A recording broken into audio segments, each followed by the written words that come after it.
วันนี้วันอะไรเอ่ยวันเกิดใครหนอ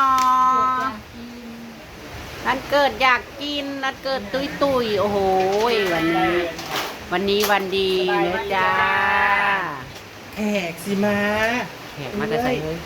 บอกขอได้เป็ดวันนี้ฉลองค่ะเจสีกาลิโอมีลูกแล้วค่ะไก่น้องอลิซจะมาด้วยไม่พอนะเป็ดทำเนี้ยเหรอต้องฆ่างวเลยนะเอ้ยปฏิตู้ไอ้กินนั่นแน่บอกแล้วมูบอกจะชื่อใส่พอยลิลลี่หันหน้ามาดูพี่น้องอันนี้พอยลิลลี่ด้วยจ้าลิลลี่เขาจะเป็นสวัสดีสวัสดีเขาจะเป็นแม่ลิลลี่ได้เมื่อไหร่ลูกสันฮะได้เมื่อไหร่โอ้ยสันเขากระสมพันธุ์เมื่อคืนนี่เหรอเนาะไม่มาติดใบจะอ่อนกูได้จุบกระสมพันธุ์จวดเลยค่ะว่าประจำพวนประจำพวนมองประจำพวนและเจ้าได้สนามบ้านแม่นั่นจะเป็นลำยอกนั่นถืออยู่นั่นอันนี้แหละฉันกินอันนี้แหละฉันจังได้ลูกนั่นแล้วจังว่าอยู่นั่นเอาเจ๊จะได้กินเป็ดบ้าขนาดนี้นะข้าวพัดพี่น้องสวัสดีพี่น้องข้าวพัดพี่น้องไปยังคือซอยแน่จ้าพี่น้องซอยอันยายนี่แน่เพราะว่าฝนตกไปตลาดเห็ดกับข้าวแล้วบอกว่าป้าเองคนกระทบพี่น้องไปแต่อีต้นเอ้ยซอยน้อยแท้เอามาไว้กินแรงน้ำแน่ซอยในบางแน่มึงกินน้ำปูให้กินน้ำแน่ให้ตู้น้ำแน่ให้เราไว้แล้วก็ได้เฮ้ยมึงตับชูกินน้ำกันอยู่ดีๆผัดเป็นเหตุสังเกตได้กินน้ำกันอยู่ดีๆกะตีหัวกันสองคนนี่ญาติกันเลยคนนึงยังอยู่ถุงดำละ20 บาทบางแน่ถุงบางใหญ่นี่กินอิ่มเบิดมานไปซื้อซอยแดงมากกันคนบุละถุงนี่ก็พอดีเบิดนี่เด้กระเทินมาเลยแพงคนพี่น้องอ๋อถุงบางใหญ่ๆนึงน่ะมันกระทงไปตักใส่ของแถมโอ้ยเป็นอะไรหน้าพวนโลกคนเป็นนี่จะอืดๆอาดๆยืดๆญาติเบิ้งเร่งความเร็วให้เพิ่นสักกันจะได้ไงจะได้หน่อยจะมาหน้าเหมือนเดิมนี่แหละพี่น้องที่ให้เจซีมีลูกนะคะนี่ค่ะเมื่อคืนนี่ค่ะเป็กเดียวค่ะของแถมยายนี่จะขึ้นร้ายก็ว่าแบบนี้ต้อนเลยค่ะแล้วแถมมาจานหนึ่งแถมเหรอแถมแล้วแถมเลยแล้วเป็นเราคู่อ้วนใช่ไหมก็แค่ทักกะยังตีกันอยู่เฮ้ยเนาะโอ้ที่ฝากแช่ไว้นี่แหละคนลูกแช่เงี้ยก่อนล้างไปล้างเถอะอาจารย์มันใส่ด้วยอาจารย์มันกระล้างเข้าไปด้วยวันนี้วันซุ่มนุ่มซุ่มแซวที่บ้านเจสีเนาะพี่น้องเพราะว่าพี่ใจดีเลี้ยงลูกทีมงานของเราเป็ดและจ้าพี่น้องขาเป็ด2 ตัวเป็นคนนุ่มเป็ดเจสีระหว่างแล้วก็เลี้ยงทีมงานเบิร์ตทุกคนอันนี้จะมาบอกอันนี้เขา100ขึ้นโลกแต่ว่าอันนี้จะขึ้นหน้าไม่มาด้วยธรรมดาต่อวันพูดน่าจะครบปีถึงนะวันนี้สุดแซวแนวเป้าที่บ้านเจสีอู้หอนทองว่าพี่น้องอะไรก็ขอบคุณพี่นกด้วยจ้า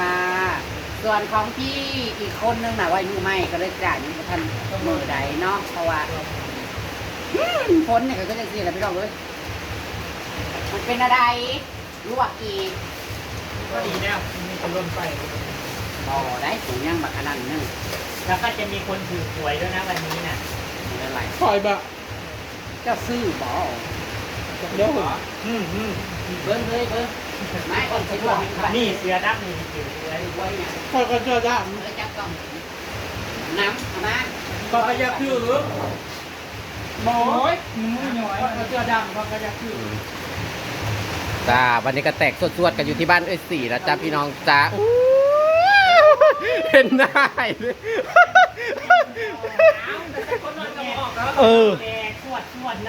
บ้านน้ำแตกชวดๆบอกเฮ้ย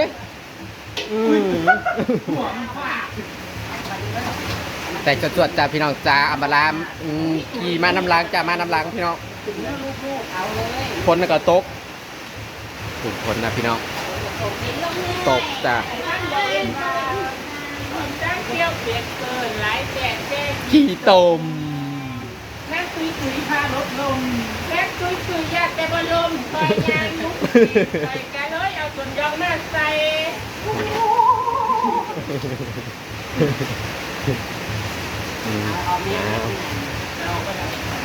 ในการยุ้มใส่พี่น้องจะร่วมด้วยช่วยกันจะได้เสร็จเร็วๆนะจ๊ะทีมงานของเราห้ามบริเขาปลาหาอยู่หากินเอาการเนาะซุ้มกันจากสิแล้วพี่น้องจะคิดพากันทายยั้งก็มีแต่นี่แหละจ้าเขาได้โฮมเต้ากันบ่ตำกะจีบ่จีกะตำบ่ตำกะแกงบ่แกงกะต้มจ้า อันนี้จะโตฝีมือ จ้า สีเลือดแข็งแล้ว เพื่อนสิเลือดแป้งพี่น้องเอ้ยจะเราติดตามว่าเพื่อนสิได้กล้ามบ่เนาะเพราะว่าแต่ละเทื่อรายการ เบ็ดผูพระเที่ยวเบ็ดผูพี่ทำมันก็โดอยู่ เอ้า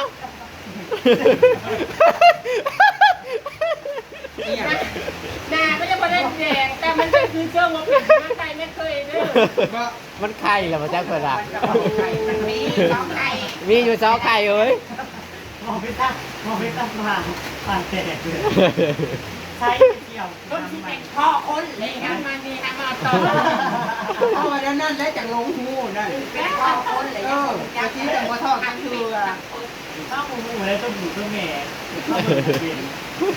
ตัวเมย์มันก็หุ้นหน่อยหุ้นต่างรากน้อยตัวเพย์มันก็หุ้นลำบึก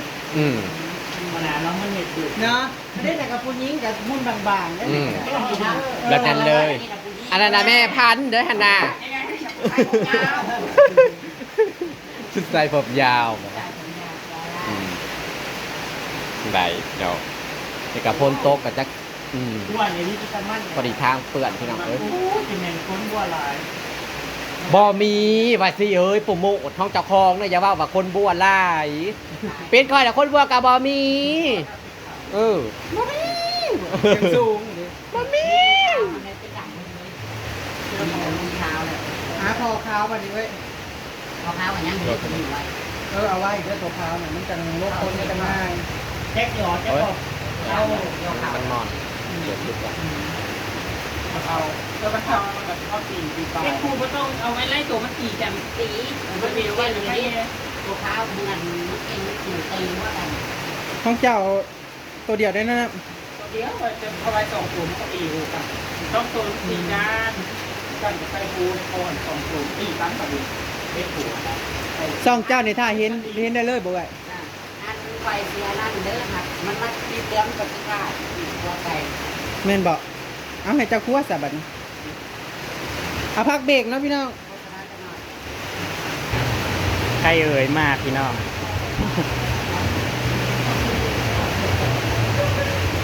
ดาราสาวมาหอดละพี่น้องมาพร้อมกับสายฝน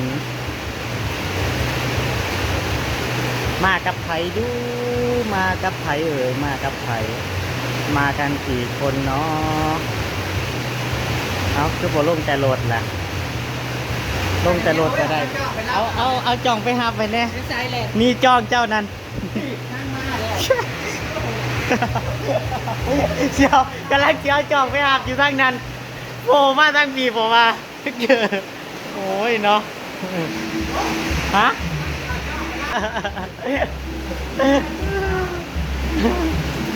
กำลังคั่วเป็ดได้ดอกกระเจียวมาสลอยกระเป๋าอ้อยไปหน่อยฮะ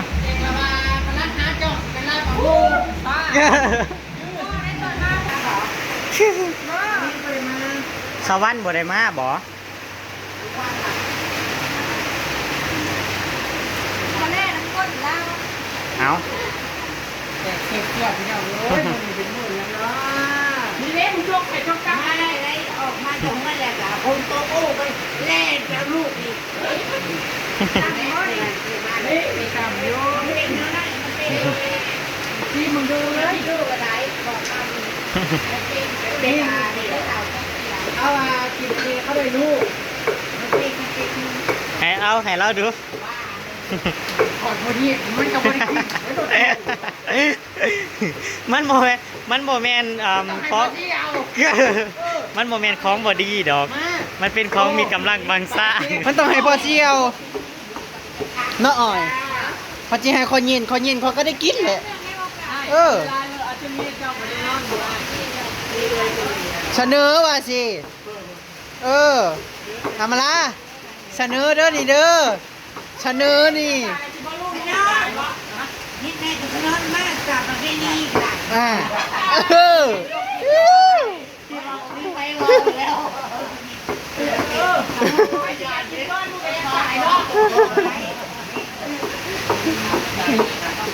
ฉันคอยกันยินล่ะว่ะเออ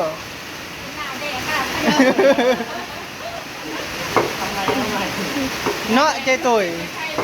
เออ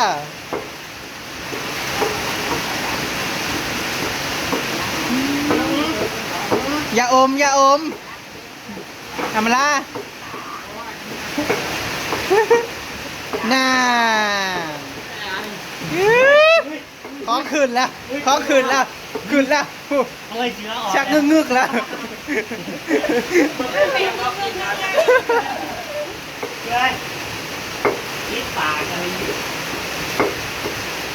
มันเป็นอะไรเอ้ยจอกแรกนะบ่มันเป็นอะไรจอกแรกนะ ยังในห้อง ฮะ เราต้องเปลี่ยน แล้วกันดี ตายมึงนะ โอ้ยดีหลายอย่าง เราไม่จะได้ปงบ่ ดีแบบว่าหมดลูกย้อนหมดลูกงานมันดีจะซะอุตส่าห์ว่าสิเลยมาเที่ยงมาแล้วได้กินเลย มันน่าไปก็ไม่ได้กินหรอกมาบางเถียง อ้าวข่อยกับแม่บางเที่ยงข่อยว่าหาเจ้าของบ้านกับบ่เห็นยังวะ ไปกันได้พี่คนมาหนึ่งนะ เฮ้ยลูกมันต้มหราอย่างง เนื้อมันไม่ได้นะ ข้าวที่เป็นคนไม่ได้ยืนล่มมาแรกมันจุกแน่เลือดใช่เลยไอ้ไฟมันเดินคนชงแม่มันชงเกียวด้วยมันคนชงอันเกียวมือ น้องเองในเฮือนในเองย่านอยู่เดี๋ยวนี้นะ ย่านั้น ถั่วมัว ปีนี้ย่าในร่มที่กลมต้นกว้างโต MC บอกว่าเข่าอีหยังคือมาสูงกระดอกกระเดียแท้เข่ากลาง เขาเกี่ยวไว้เลยนะยังเกี่ยวอยู่ไปเรื่องเกี่ยว เราเกียวไม่บ้านเลยว่าให้เราเกียวไม่บ้านเราเกียวนั่นว่าได้ไงนั่นนะคนตกเราเกียวบริษัทเขาวายได้ยินได้ลอยไปจอกรถตัวมันเลยต้องไปเลยรถเลยข้าวแล้ว ป้ายมันเท่าไรเจ๊ตุ้ยบ่ได้ถามบอกซาข่อยถามน่ะ120แล้วข่อยถามน่ะ คนที่เราไปไหว้ข้าวแค่ว่าในเรื่องเนี่ยตั้งถึงเลยจากเด็กเลยทางเข้ามานี่ ในทางกกอันมักอันนั้นเด้เอ้ยกกมันตะครบนั่น เขาเขาปิดเลย พากันคั่วเป็ดเทปเป็ดแล้วพี่น้อง ซับเจอเลย งามกันเป็นอยู่พวกกินพี่น้องเป็ด2โต ถ้าเอาอันเลี้ยงปันเราเลี้ยงไม่หมดอุ้ยเงินคุณแม่อยู่เพื่อนเรา ไม่เที่ยงบอกว่าเที่ยงแบบถึงเลย แน่พุ่นบ่เอาไว้สิแน่ เขาเป็นเจ้าภาพมาถึง พุ่นที่เจ้าภาพอยู่พี่ เด้อบาเสือเด้อมาเล่นที่บาเสือเป็ดจ้าวันนี้เนี่ยบริหินจ้าเด้อก็จะเสียงคนอะไรจะมีกัน บอแปลว่าเสียงคนมันดังอ่ะเด้มันบ่ได้ยินอ่ะเด้อืม เบิ้ลแล้วก็เปลี่ยนกลัวซอย มาก็ได้ข้าวคั่วเนาะเฮ้ย ตลอด อืม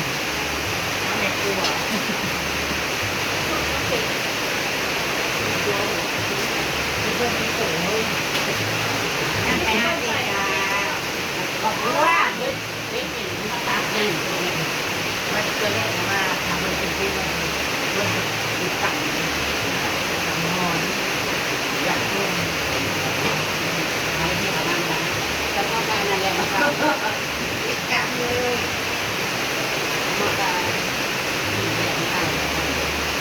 มันก็สิบ่ค่อยได้ยินเสียงปานใดเด้อพี่น้อง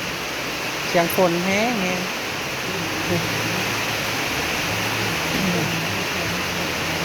ก็ถือว่าครบทีมงานเนาะพี่น้องพากันมากินเป็ดอยู่เฮือนโอซีทำไมเอาแต่ซีนเป็ดเด้อบ่ได้เอาตีนไก่เจ้าเด้ออามาลา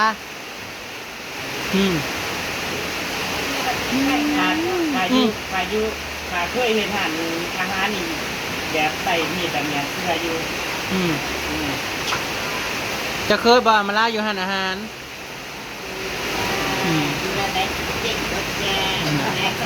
เนาะร้านได้กะเจ๊งคือการกันนางลงไปเอาเท้านั่นแหละสิดับเลย เล่นความเร็ว เออ เล่นความเร็วเราหลาย เอากับมันบ่เป็นอะลีแม่ ชีวันได้ซะ บอกมาเลย บ่ตั้งแต่พูดนั่นก็บ่มีมาเลยเท้าในน้องคู่นั่นเด้ ไม่ใช่วงเลย น้องเมียวงนั่น น้องไหน ลุ่มเฮือนเฮาลงนั่นเด้บอนเฮาไปใส่ตุ่มกุ้งนะเขาแต่เก้านะเขากินกัน มันเป็นยังมันคือดับ ก็อามาล่าลงก็ยังว่า เข้มเหรอ จักแล้วนางก็ไปร้อยเอาตุ๊บป้องผัดว่าบัดปีต่อมาผัดเท้าผัดตายเลยเขาว่าบ่มีเท้าเลย บาตีออกที่นั่งอย่างม้วนไปเรื่อยๆ ห้วยมันก็สิ2ปีแล้วได้นี่นะปีที่2แล้วได้ เอ๊ะปีกูเลยนะ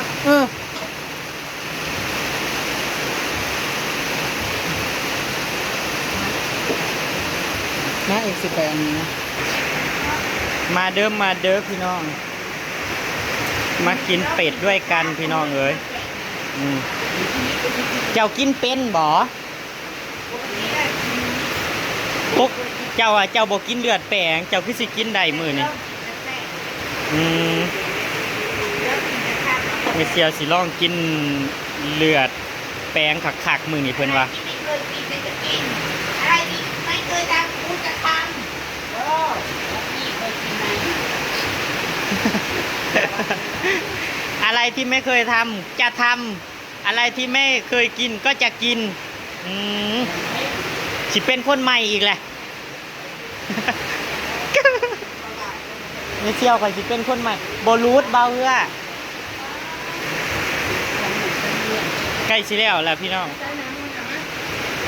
เขาจะไปขวด สิปิ้งตัวหนึ่งพี่น้องแล้วก็เห็ดเลือดแปลงตัวหนึ่งเป็นว่า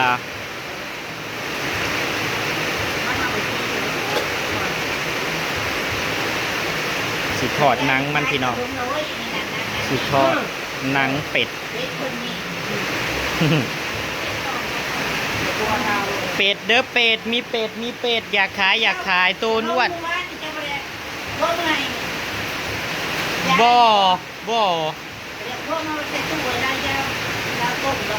บ่ได้เอามืออ่ะเอาแต่ไก่เอ้ย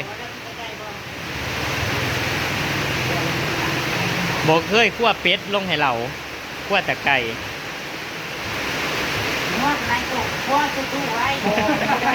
เฮ้ย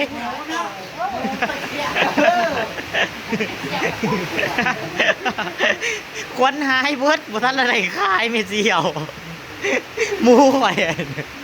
ควันมันหายเบิดหมูบ่ทันอะไรใหญ่แม่เสียวเฮ้ยหมุนไงมันทำไม่ได้ที่มันตายนะลุก3 ล้านลุก3 ล้าน แม่นเราบอกว่าแล้ว เจ้าก็โอ้ย เราบอกว่ารูป3 ล้านแล้ววะเกดออกไม้นะหมูเรา มันลุก3 ล้าน เพราะว่าหมูกับหมูบริษัทแล้วก็หัวอาหารเราก็บอกว่าเราเอาของบริษัทอันนั้นไม่เสียว ไม่ใช่ยาคนน้อยหรอ นี่ไม่เสียวอยู่ในสันล้างอาดนะในล้างอาดนี่เห็นบ่ฮะบริการคือได้แล้วบ่หัวอาหารบริษัทผัดแพงกว่า จนดึงนั่งตานั่งขึ้นเด้อ จนตาจังสิวะ เฮ้ยนี่ไปเห็นขึ้นก่อนมันจะล็อกข้าวพี่รถทีมรออยู่นะ เดี๋ยวเราไปดึงโค้งขึ้นในทางตาแล้วเป็นทางเกี่ยวนี่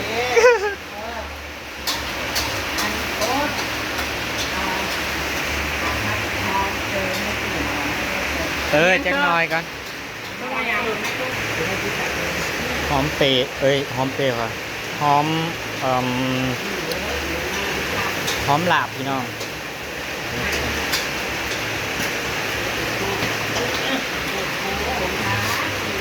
ฝนก็ยังตกพี่น้องแห้งๆยังตกบ่หยุดเลยพี่น้องเลย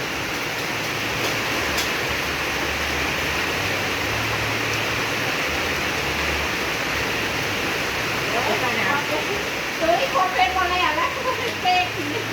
เป็น ยินให้นั่งเนี่ยอาร์ตมาบริการคาถาดูอาร์ตนี่ มีทอดนี่นะ ยินได้ขั้นสั้นน่ะบ่แล้วได้ขั้นสั้นน่ะบ่แล้วได้อ่า เป็นอะไรนะคือ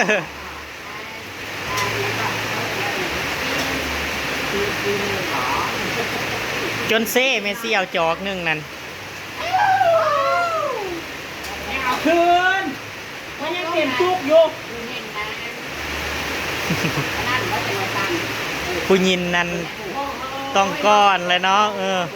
ผู้ยินก้อนเฮ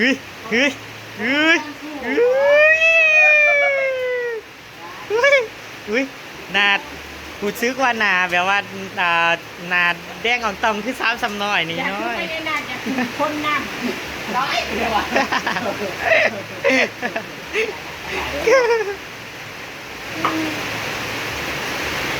เหตุขึ้นอ่ะสาวกว่าที่สั่นบ่เคย เอามาเปิดทำจริง เป็นยังไงหอดหูออกหูกึกเหรอ กึก ดูเสียบคอไปดู เห็นข้อมือรวดเขาใหญ่เลย นั่น เอาอีกค่ะประยุทธ์แท้ คล้องแท้เมเซียวก่อนคล้องแท้ฮะ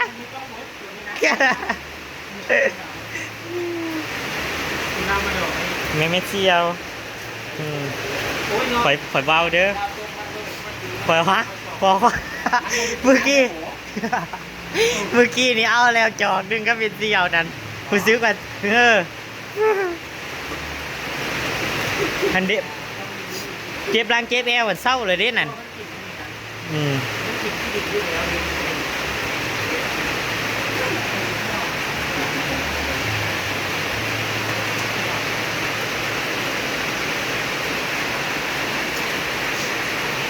ฝนชุ่มเจ้าฝนแห่งสากมาก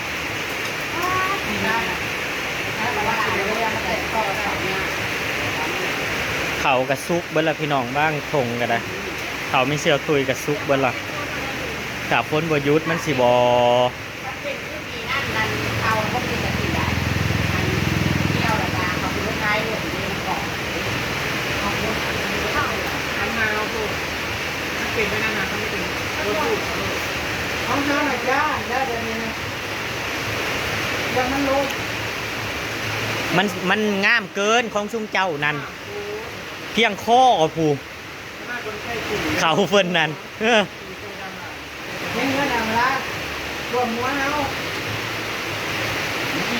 เงินเงินนั่น ย่ำมือเศร้าบ่มีนุกย่ำมือเศร้าบ่มีนุกเจ้ามาบ่ปี๊ดป้าซุ่มเจ้าเนาะคือสีบูเบียมันขึ้นมากินดอกเขาเนาะดอกเขาออกสิรักไปทางไหนกันคู่น้องเจ้ากระซูงอยู่มันบ่ไปได้มันมีหมองกินแล้วมันบ่ไปได้ เผื่ออายุจะจำได้แล้วมันจะหนักจะอ้อมไว้ยุขาจะได้จำได้ ก็เค้งซุ่มเจ้าซ้ำใดล่ะ ช้าอยู่ขึ้นเลย แม่นบ่ สามารถแง่ก็ทำเราตั้งใจน้อยมันสามารถโอ้ลงตรงกันนะลงนิดไม่ได้เลยเพลงไง คือปลาสวรรค์น่ะมันไปแน่นอนว่ามันแกนคู่เนาะแกนคู่ให้หน้ามันต่ำเด้น้ำ